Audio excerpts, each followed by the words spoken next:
welcome everybody. My name is Danny Akosky. Welcome to the next Trimark Webcast. We just got done doing one, and we're like, you know what, we're going to do another one. And then we're going to do another one after this, but I'm going to be getting ahead of myself if I say that. My name is Danny Akosky. I am Customer Success Manager here at Trimark. And today we have Saving the Marriage.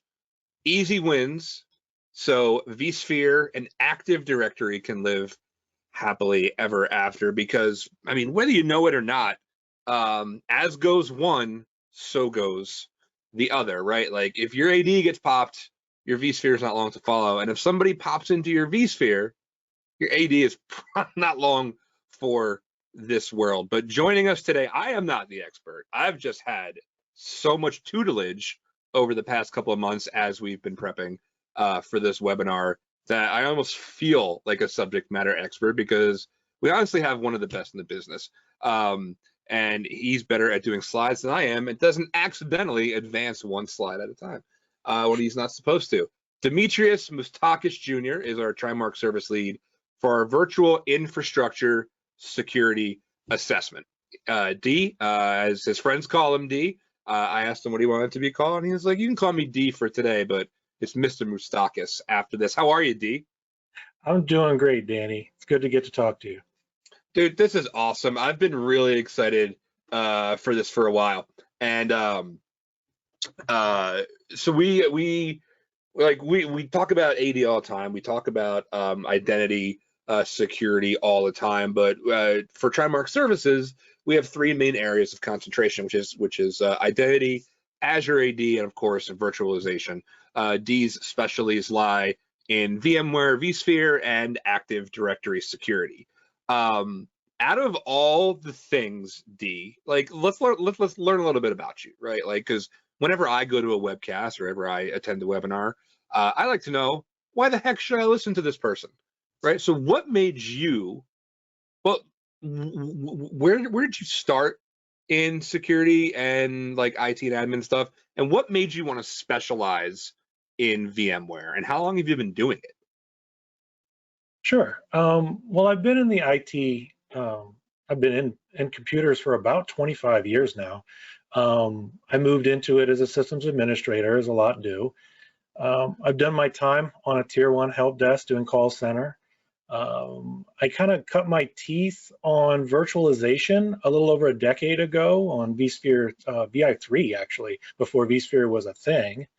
And I just fell in love with the technology. I thought it was amazing. The minute you were able to abstract multiple servers on one physical box, I was excited and horrified at the same time, because I immediately saw that if I pulled the power plug, one system wasn't going to go down, multiple would. And that really hooked me. I got into how to do fault tolerance, how to do resiliency through clustering, and then I got into security. I was frightened a couple of times by what some of the implications were to compromising the underlying infrastructure, physical infrastructure, and then what that meant for the actual virtual infrastructure as well. So I kind of pivoted, started specializing in security from there, and came on with Trimark about 5 years ago, and was working on Active Directory security as well as developing vSphere configurations to secure that front. Awesome. So we, as you and I were talking about, like, what are the most, like, what are we actually going to talk about, right? Like, so what's the actual problem that we want to address here? Because we don't just want to talk for the sake of talking. We don't just do shilling here. We don't just say, hey, we have a service, buy this thing, because we want to sell it to you. We wanted to determine what are the actual problems that we want to talk about. So one that really hit me home, because I've been doing security myself for over 10 years now. I was in the defensive space, threat hunting space, that kind of thing, and I never actually myself touched a lot of virtualization security, configuration management, that kind of thing. So you could be in this industry for a very long time and never really touch all of the things, or even there are certain things that's why we have subject matter experts. And you had said virtualization security is where AD security was a decade ago. Can you expand on that a little bit? Sure. I think it just has to do with focus, really. I mean, there's been some really good work done around securing certain platforms, and Active Directory is a really good example of that. Ever since AD was first released, administrators have been using it. It's been in the data center as a major factor in LDAP-like services, directory services, and in the last 10 years, we've seen incredible strides at not only the research of securing Active Directory, but it actually going out and being implemented, real world ways of actually securing the Active Directory environment. The reason that you might say that virtualization is where security or AD security is a decade ago is because of the focus. There just hasn't been as many eyes on virtualization security for one reason or another that we'll get into. But it kind of, there's like a life cycle or a path I've noticed on some of these platforms, and virtualization it just hasn't, again, had the attention that I think that other platforms like Active Directory, and there's a maturity implication there. You don't have as much in the way of research, and you don't have as many practices being implemented. So and by the way, for anybody who is in the webinar right now, we have quite a few, by the way. I won't tell you the actual number because I don't want to freak you out, but it's a lot. You can ask questions. If you have a question to D as we go through these things, you are welcome to ask questions in the chat, and like as I see them, I'll feed them to D. So by all means, go crazy.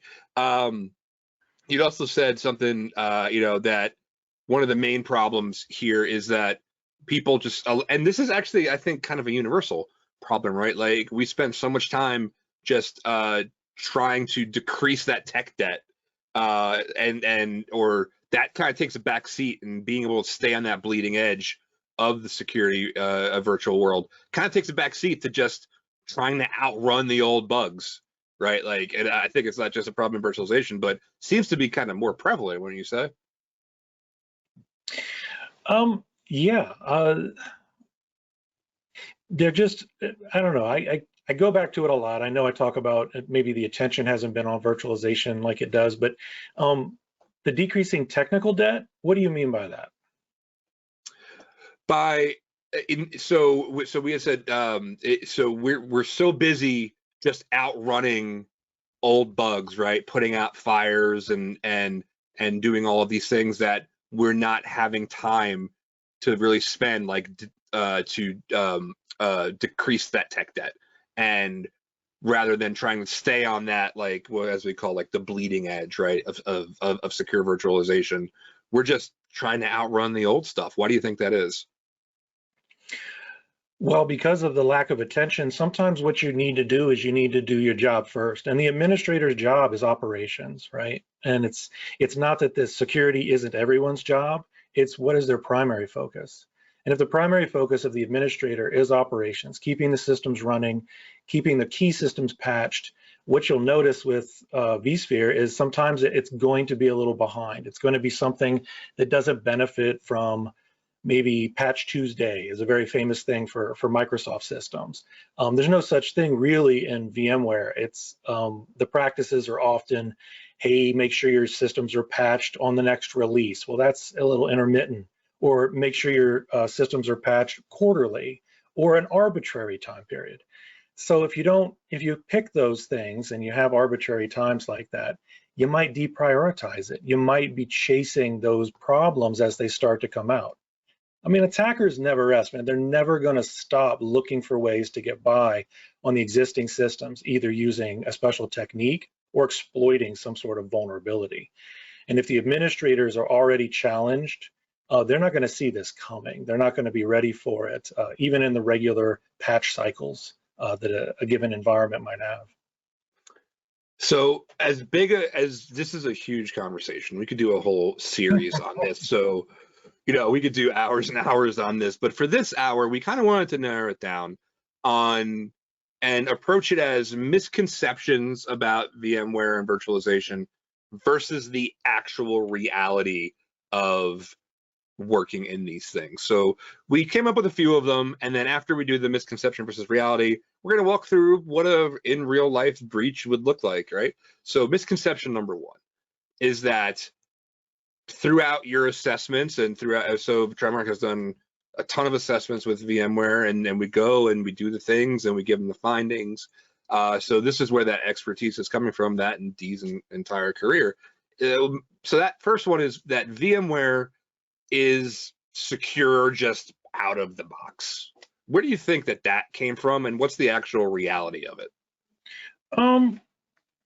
That's actually a really good one to start with. The reason might be what I personally experienced it, which is when vSphere came to prominence and you started seeing it more in the data center. Gosh, it was quite a long time ago now. But what you had was you didn't have the same tools working on vSphere. You had security scanners, you had auditors coming in, and they were asking tough questions to the administrators, and the administrators were looking at it going, if you can't see it or you can't scan it, it must be secure. Also, there wasn't an immediate attention to it as an attacks platform.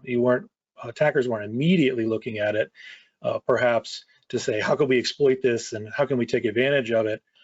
There's a learning curve there. It's not that there wasn't a desire to try to figure things out or sneaky ways to go after an ESX and then an ESXi platform.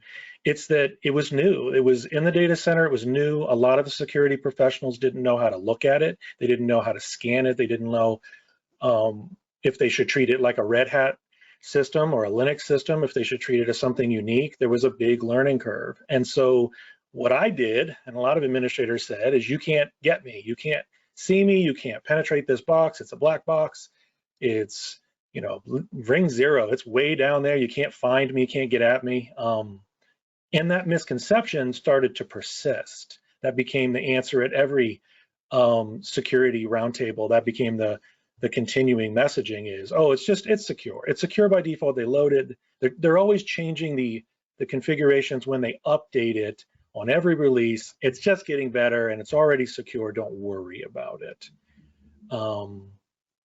And then, to be honest, in vSphere 7 and now in vSphere 8, VMware is actually doing a really good job of, by default, setting a lot of those configurations to the known secure state. But the reality is that security is everybody's job. I know I just said that the administrator's primary job is operations, but they're also there on the front lines. They're one of the key defenders of security in any environment. And we can't just assume that the system itself is secure out of the box. It's a new platform. You have to come up to speed on it. You have to learn what the vendor offers as far as security exposure and what you can do to secure that. Many of the ways that you can take a look at that is to go after building sandbox environments and building pre-production environments and, using some standard techniques to see what happens when you go after the management interfaces, when you try to use, admin accounts, things of that nature. But that's probably where the misconception came from. I know because I experienced it firsthand. I used to say to my guys on the security staff when they would come down to do an audit, like, you can't see my hosts and everything's fine, right? And we know how that ends up. So during the course of your, when you deliver our final assessment report, by the way, if you're interested in a virtual assessment, our visa, trimarksecurity.com/services. That's my radio voice. During your deliverables, just going into kind of like that real world of like, okay, you've done an assessment, you're sitting with the executives, or as it happens now, virtually for most of us. What's the most common shocked face that like you get from clients that you've said a thing and they're like, we had no idea it was like this, or like, oh my God, we're not doing this? That's a good question. I could tell you what we run into most commonly. Sometimes it's shocking, and sometimes, I'll be honest, the admins actually know. And in some cases, they were looking for an ally or some really good material to help champion ideas of security, even with their stakeholders. And that's going to be securing the host and securing the actual administrator accounts. What we detect in many environments that actually put the administrators back on their heels is that they don't realize how old some of the versions of VMware tools are loaded on their virtual machines, and that how many different known exploits are on VMware Tools versions. There's CVEs out there left and right about how to compromise virtual machines through much older known issues, including VMware Tools. The other one is not realizing that the ESXi hosts aren't just a power button and a boot up, that you have to secure the host itself, that we're able to show ports that are normally off by default. Even in vSphere 7, SSH, for example, is off. We detect SSH enabled on almost every host in many environments, and on some environments, they're just, I can tell there's 4 or 5 hosts with SSH left open. So I say left open most likely because of an administrator activity that they didn't go back and turn, close that door, so to speak, turn that off. So what we find is known old exploits, completely vanilla configured ESXi hosts that are not secure. And in some cases, that the account access controls, or they're either using the built-in administrator account, which if you've ever read anything from TriMark is a giant no-no to use the built-in accounts or the built-in roles for that matter, just assigning a lot of privileges to a lot of individual accounts. And the other thing with virtual, right, is that there's also a hardware aspect to it, right? Like we have stuff like the TPMs, those trusted platform modules. Can you talk a little bit about how those aren't being utilized?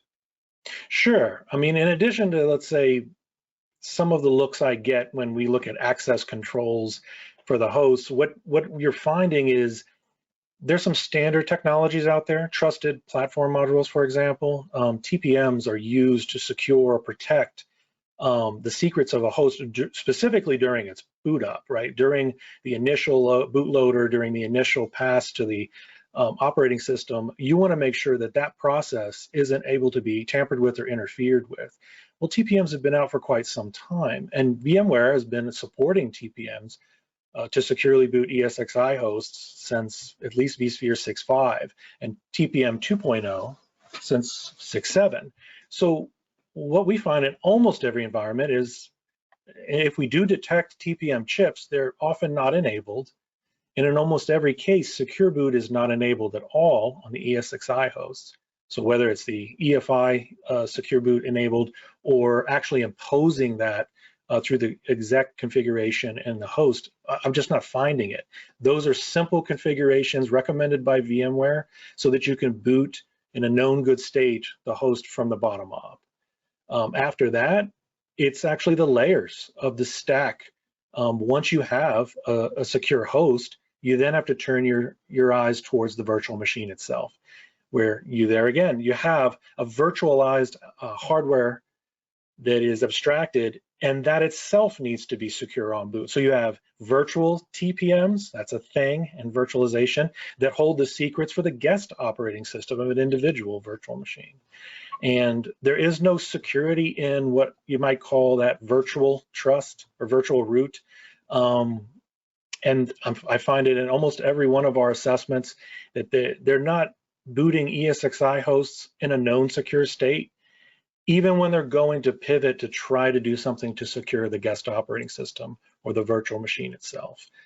So want to pivot real quick. We have a couple questions from the chat. One person asked, I see CVEs being released for VMware more frequently. Is this because more attacks are happening?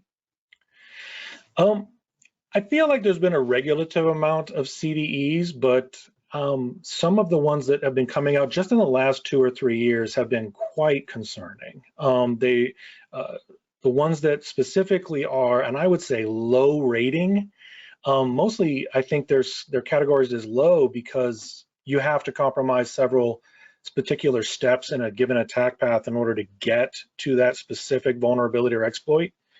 But I mean, one CVE in particular just came out not too long ago. 20867 was a compromise of a known exploit in VMware Tools, which actually allows someone with elevated privileges in the vSphere environment to go unauthenticated into the guest operating system. Now that's a very significant bug. Now, it's only rated as a low, and like I said, I understand why. It's because it takes like 5 or 6 significant compromises to get through that attack path to that point. But we're talking about now breaching from the virtual infrastructure directly into the guest operating system.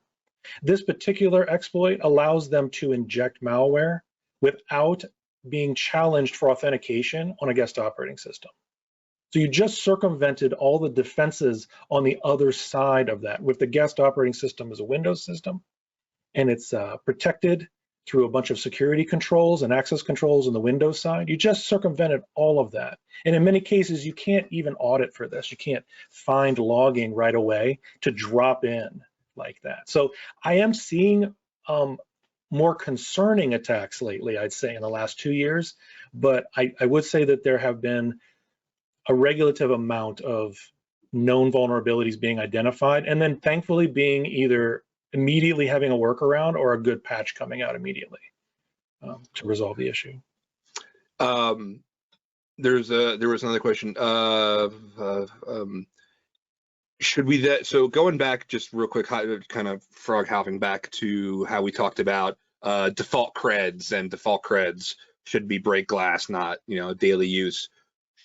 Should they then disable the built-in roles completely? What I would say, you can't. So let's talk about the administrator, the default administrator for the single sign-on domain. We have a really good recommendation for the Windows side of the house at Trimark, and what we say is for let's say the domain default administrator account, that you should use it like a break glass, last-ditch emergency only access control. So that's an account. The administrator account in the default domain of a vSphere environment, I would say use that similarly. Protect that account, give it a very good password, vault the password or secure it. Don't use it for daily administrative tasks, and only use it for break glass, situations. As far as the roles themselves, yeah, I would not utilize any of the built-in roles. Obviously, VMware doesn't recommend to do that. It goes to show you in vendor circles, they always seem to give you all of this default stuff. There's still the default administrator groups like server operators and print operators on AD, and you have the same thing in every platform. VMware is the same. They give you an administrator default role, but if it were up to me, what I would start, and I'm going to start putting together actually some literature on this so that I can release it, is have some really reasonable permissions assigned to custom roles for everyday tasks that administrators are going to use. You have network administrators, virtual machine administrators, and you shouldn't just rely on the wholesale generic roles that VMware gives you. You should start to understand how the permissions are assigned, build those roles, and then assign them with the proper individuals.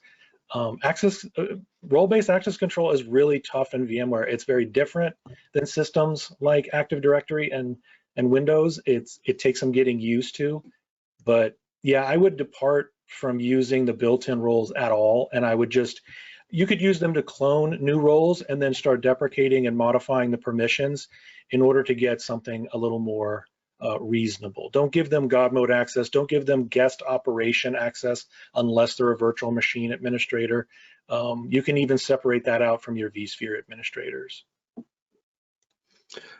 All right, we're still in the first misconception. we got 2 more to get to, plus the whole real world breach thing. So we got to move along on this one. Misconception number 2, Demetrius Moustakis Jr., who is services lead of our virtual infrastructure security assessment here Excellent. At Trimark, trimarksecurity.com. Misconception number 2, D, none of the traditional security practices apply to VMware. That's a good one. That's a good one there. So this affects cloud, this affects virtualization. What ends up happening, and it's funny, I feel like it happens all the time. Someone gets introduced to the technology, they're like, wow, this is so different, it's so unique.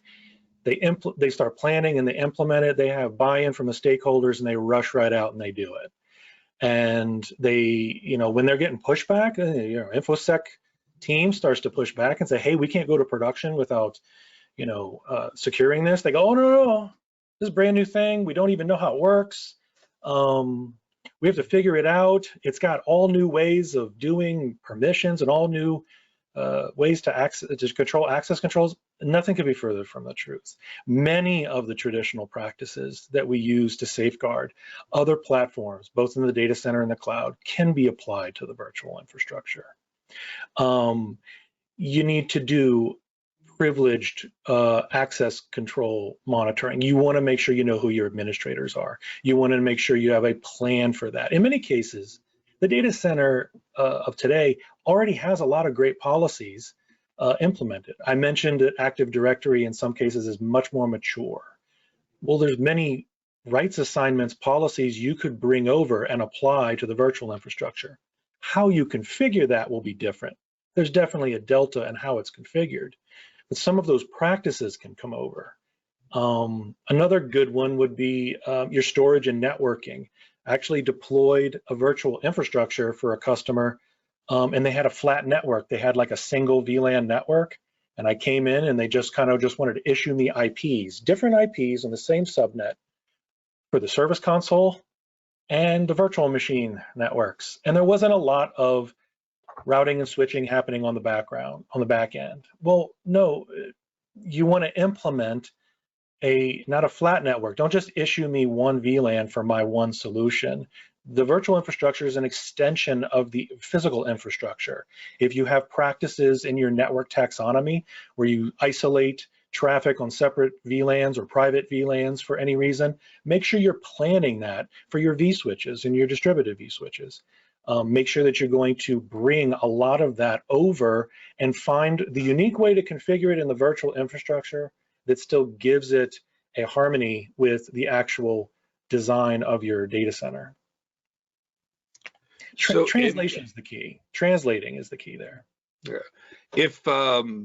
If all those old rules still apply, there's got to be like resources and documentation and things like that. Where can people start learning about them? You had mentioned there's a new site up called vmsecurity.org. Where are some other things where people can go and say, okay, I'm going to go read about what's already out there? I mean, there's some good stuff out there. You can go to, we're releasing information on both the Trimark Hub. VM Security is just released, so bear with me as I start to populate that with more content. You can go, VMware actually does a great job in their KB articles of making recommendations. It's interesting because as they catch up to their documentation, it makes you wonder why they aren't just configuring it securely on the way out if it doesn't have a major impact on operations. But they do a fantastic job. There's a lot of really good individual personalities in the industry. Yellow Bricks, there's a couple of really good websites. We can include that as part of the follow-up from this webinar if you're interested. I have a list, I just have to go grab it. Yeah, absolutely. Every time we do one of these, we are going to have the video available up on our YouTube. We'll probably write a short blog. This will essentially be kind of a chat script of what we talked about so far. Yeah, there's a ton of links. There's stuff like vSphere blog, VMware post, vSphere security blog for best practices and deployments. So when we release all that, we'll have all those links available for people. So I want to move on to misconception number 3, that we can offload security of our virtual infrastructure to a third party. Because we don't have to worry about it. We could just put it over on something or someone else. What do you think that comes from, and what's the actual reality of relying on a third party versus like, hey, pay attention to this yourselves?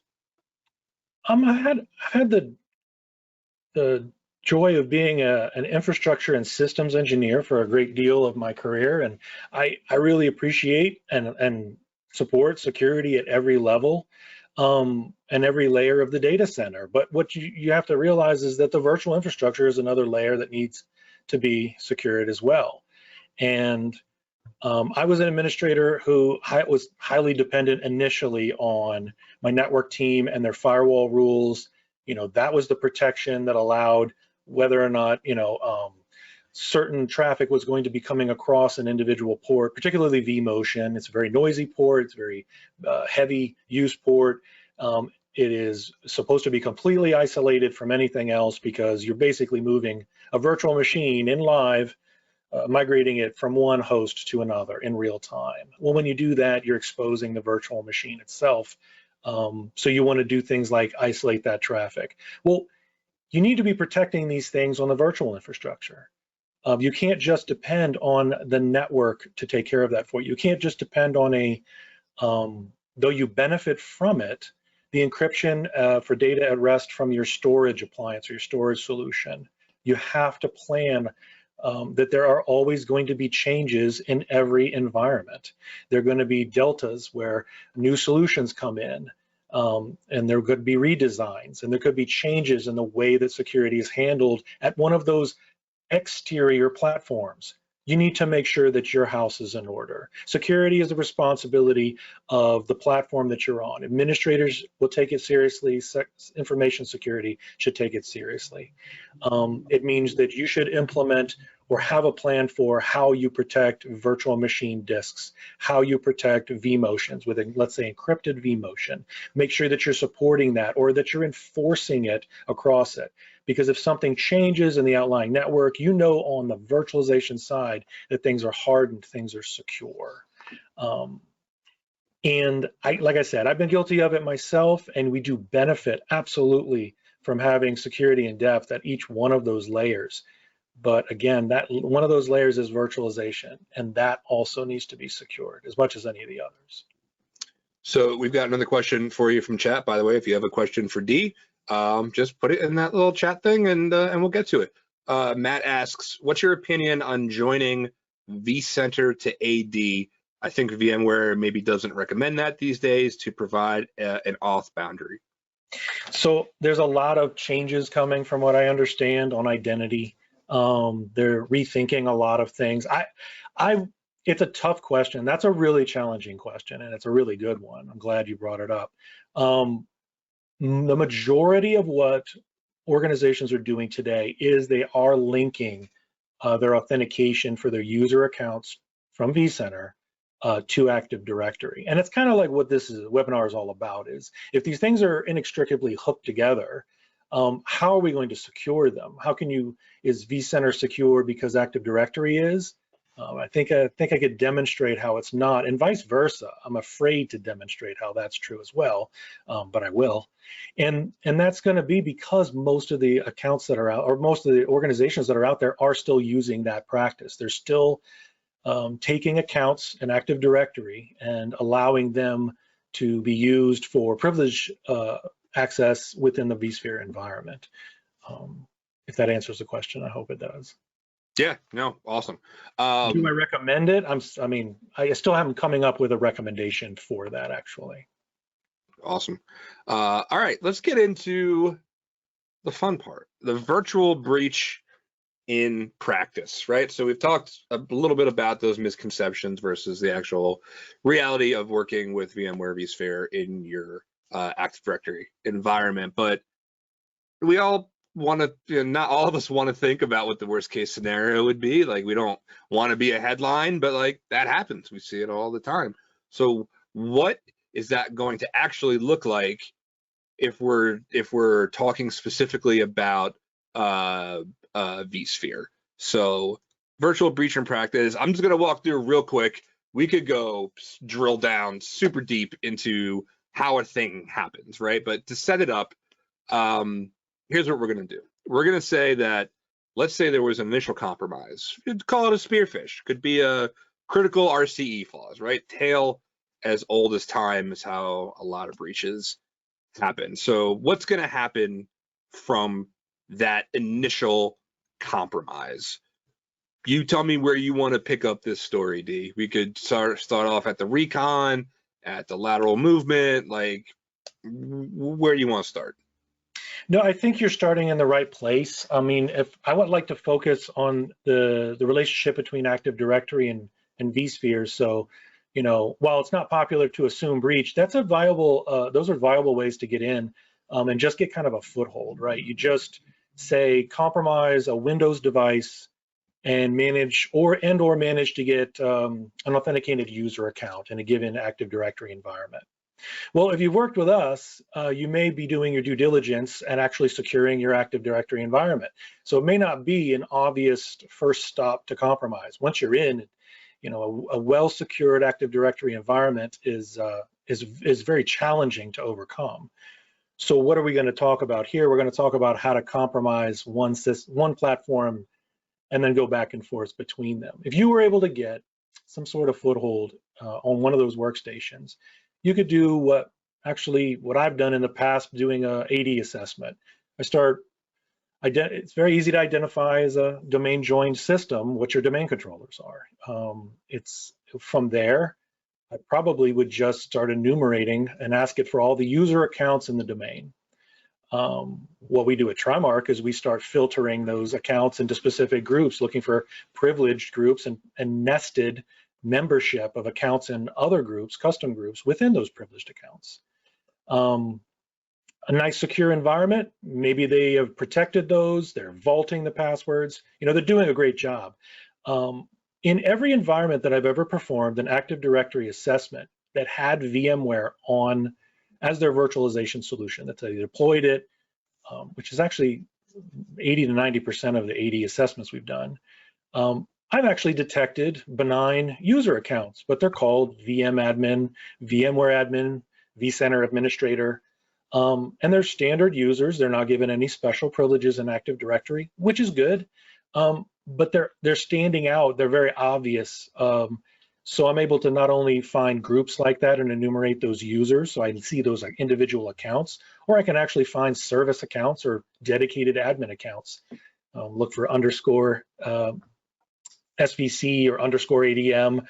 Once I find a VMware group, I start enumerating those accounts, and what an attacker might do is then use any of the standard practices they would for administrators to compromise to go after those standard users, whether they're using some sort of patch the hash or hash attack or some other method to try to compromise those accounts. Those will be the ones that the attackers will go for.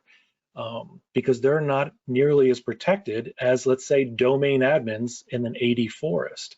You know, those will be protected, but standard users often are not as nearly protected. They don't necessarily treat VMware admins like administrators in the Active Directory domain.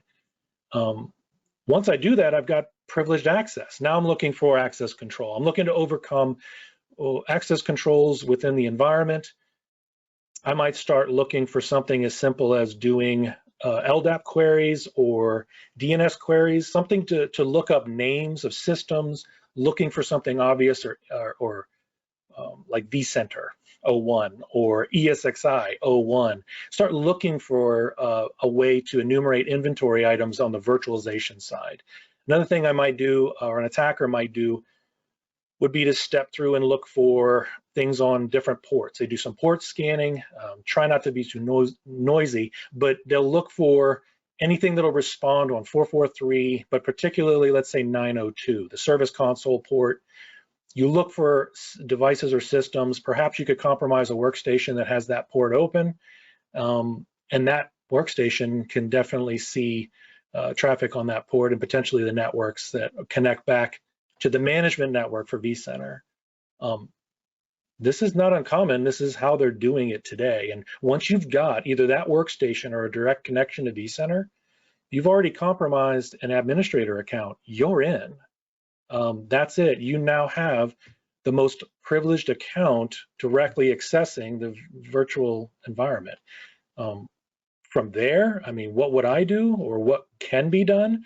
There's a couple of recent articles that just came out on what attackers are doing today. And it looks a little something like reconning the environment once again. Now with administrator privileges, you can do a full inventory of vCenter. If you're in linked mode, you might have access to multiple vCenters.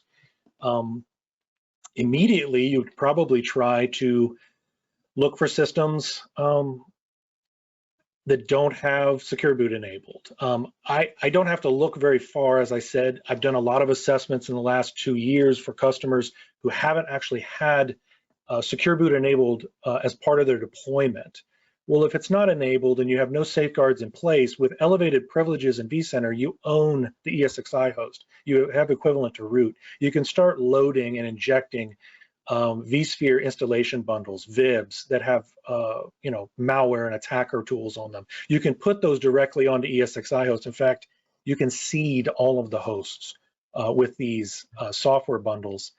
You can start to then leverage attacks like the one I just mentioned, where you're going from the host with privileged account and you're looking to penetrate the host-guest relationship and going directly into guest operating systems. You can do that through VMware tools exploits. Now, all of a sudden, I'm able to pivot right back to Active Directory. All that work you did, all that work that your administrators did, all that securing from all that research that was done to secure Active Directory, and I've basically circumvented it by moving laterally into the vSphere environment, escalating my privileges from AD over, owning vSphere. If I seed all of this stuff, if I create cron jobs on local ESXi hosts to, I don't know, automatically create accounts with root privileges on there that look like the VPX user account, call it VPF user, VPS user. Maybe I'm camouflaging myself. You better be really capturing a lot of the log information on those hosts and to be able to detect that. But you're gonna then give a secondary effect of persisting in the virtual infrastructure. Again, now I'm able to attack AD specifically though.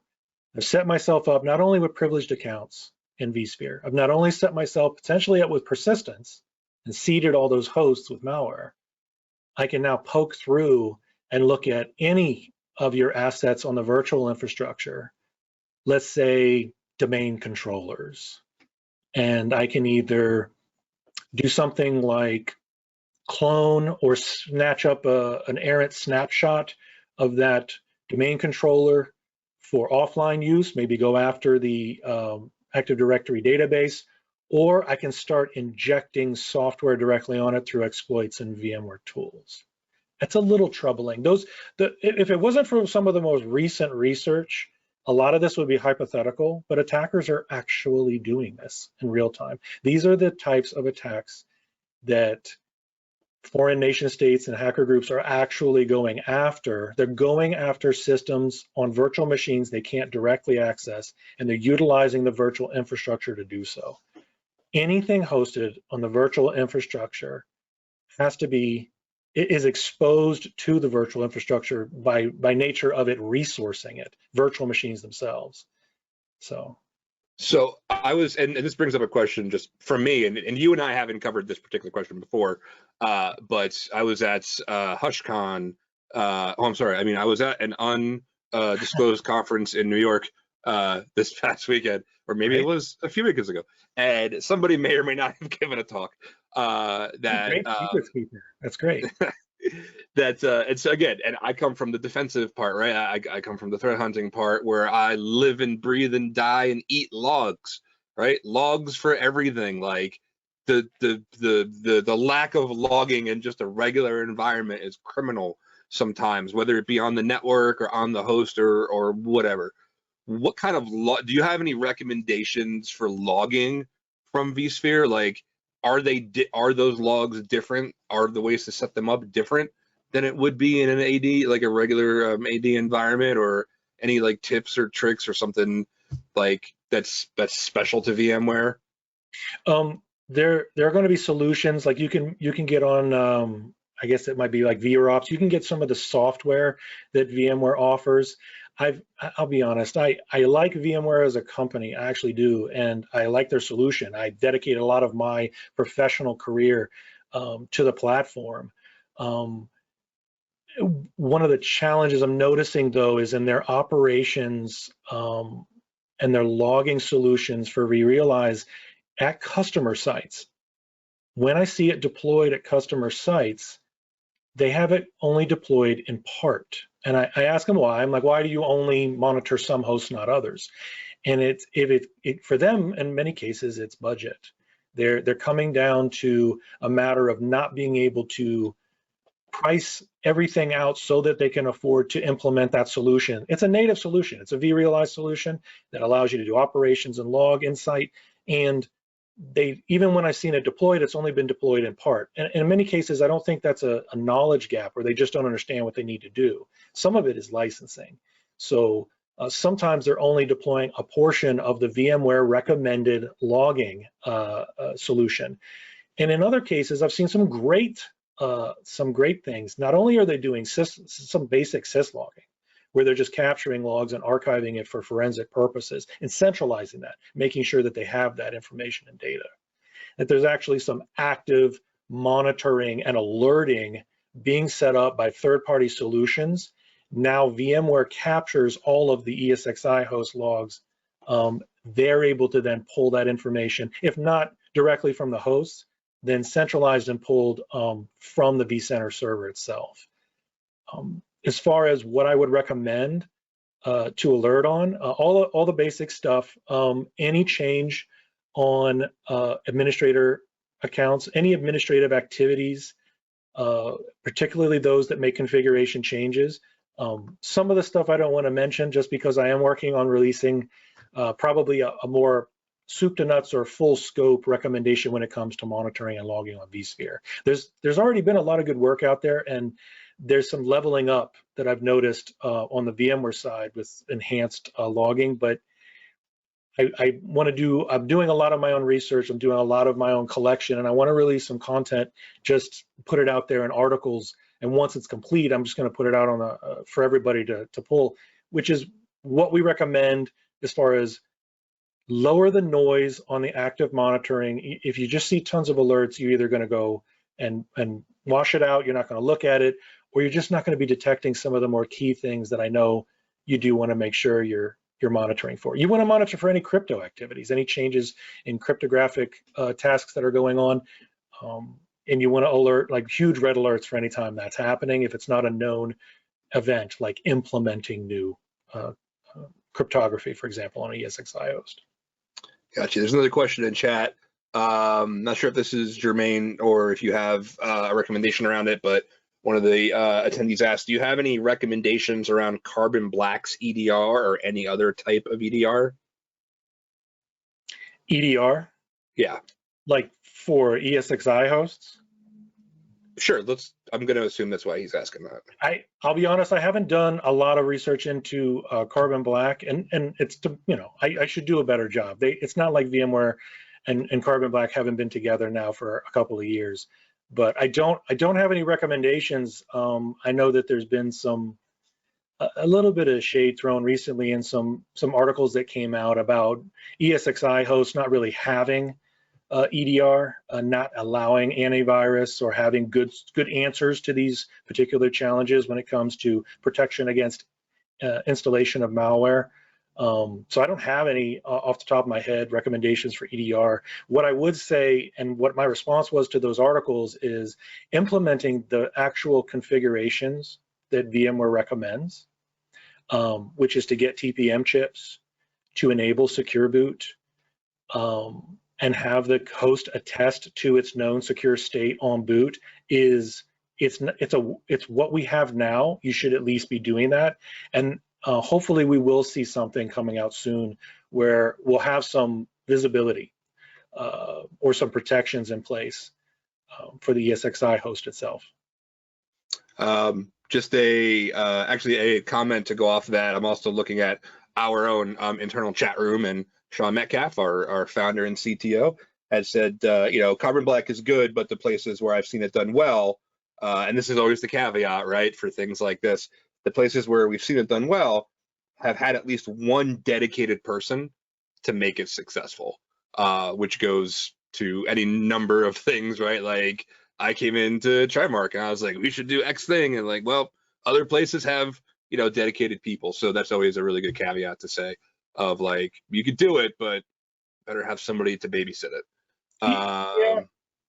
Yeah, and if I were to piggyback on that, I think that might be one way to answer it. Something that I realized in just the past couple of years working at TriMark is we don't want to just help customers who have a budget, right? A lot of companies might, to their benefit and to their customers' benefit, target larger organizations or organizations in certain arenas, financial organizations or such. Security, everybody needs security. Every system needs security, every platform needs security. And honestly, some of the smaller environments, small businesses, not-for-profit businesses, they're desperate for security. That's why we're pushing to release more content. That's why we try to do the work that we're doing. Is what if you don't have Carbon Black, let alone a Carbon Black dedicated resource? What can we offer you as far as recommendations or advice or policies that you could put in place to help secure your environment? If you don't have the budget, you don't have the staffing, what can we do to help the administrator so that they don't get discouraged? I mean, that was one of the things that I noticed when I was an administrator is my job got heavier and heavier and heavier, and it had to give somewhere, right? I got to give on something. We don't want anybody to give on security. We don't want administrator groups to be so overburdened that they can't focus on security, that they feel like they need a dedicated resource to do that, to do it at all.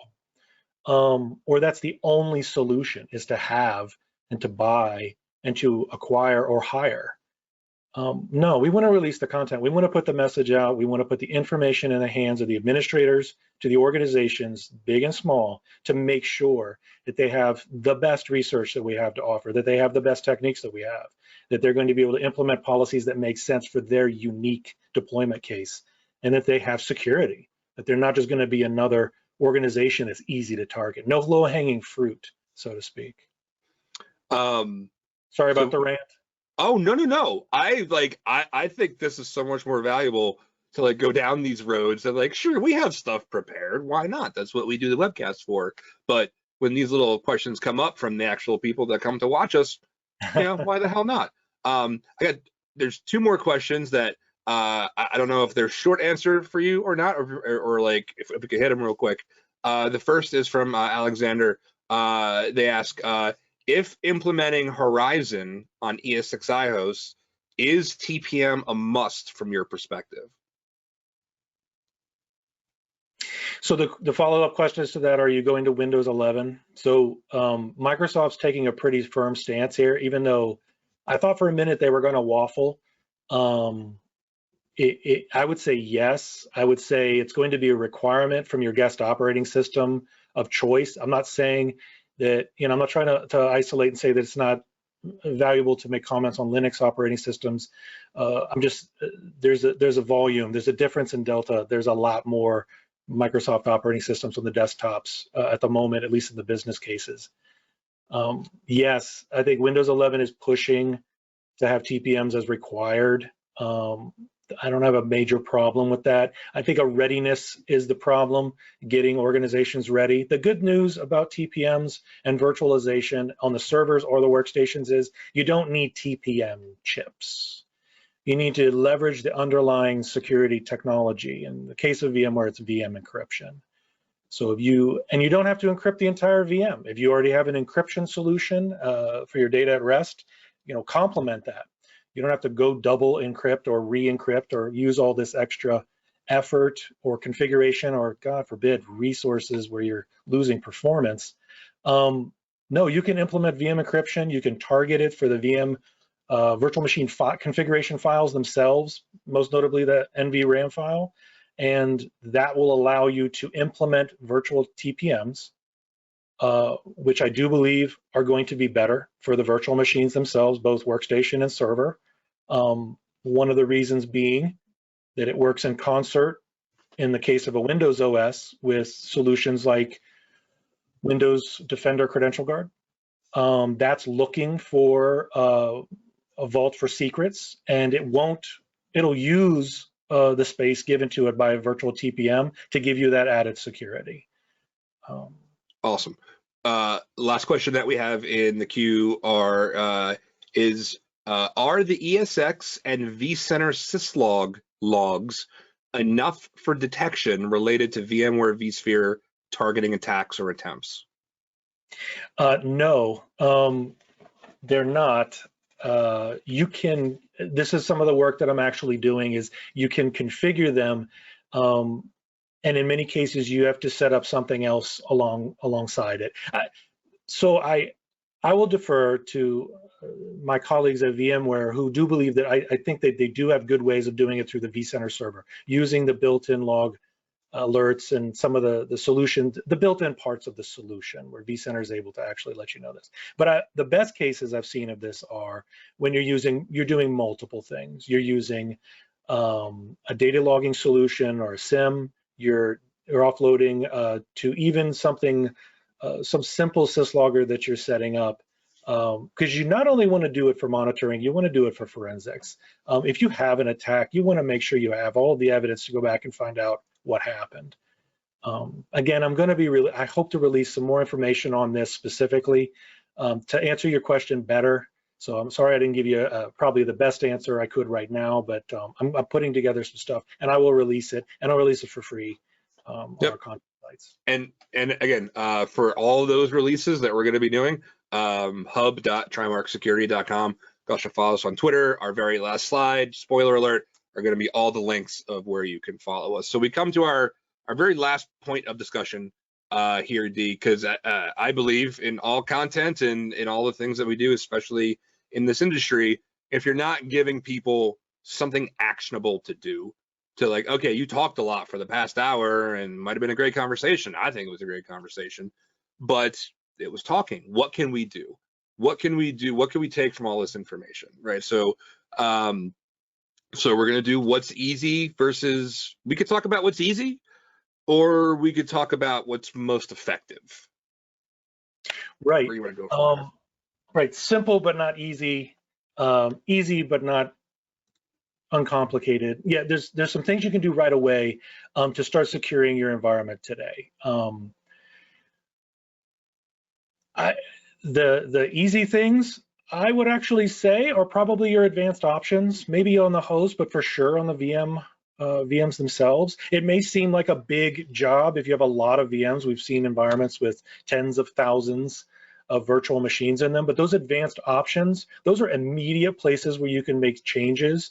The copy paste advanced options, some of the display and SVGA only options where you have to set it from true to false or from false to true. We document those so that you don't assume you set everything to true, which ones need to be switched to which side of the lever.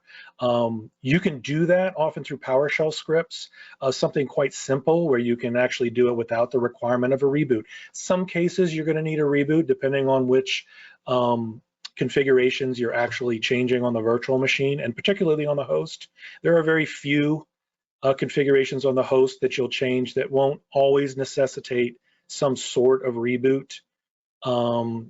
Some of the unexposed features you should be able to change dynamically on virtual machines. Again, if you want to do them in batches, you could do them in test environments or in sandboxed environments to test it to make sure you're doing it. Those are the quickest, those are the ones you can turn around.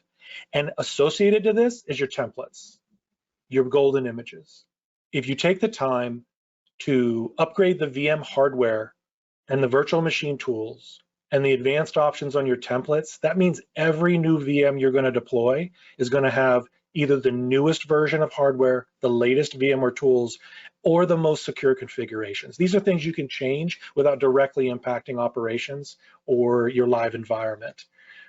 As far as for the hosts, it's simple, it's just not easy. You need to deploy a root of trust through your entire virtual infrastructure stack, and that's the hosts. And again, pivoting over to the VMs themselves. I would recommend that if you don't have, purchase TPM chips. The technology's been out for quite some time. In many cases, it's just a phone call to your hardware vendor. You can purchase them. I think they're between like $50 and $150. I hear individuals from VMware say it all the time. These are the things you just got to be doing, and getting TPM chips that will allow you to then enforce a secure boot that further then has a report of attestation to vCenter to let the administrator know that it's booted in a known secure state.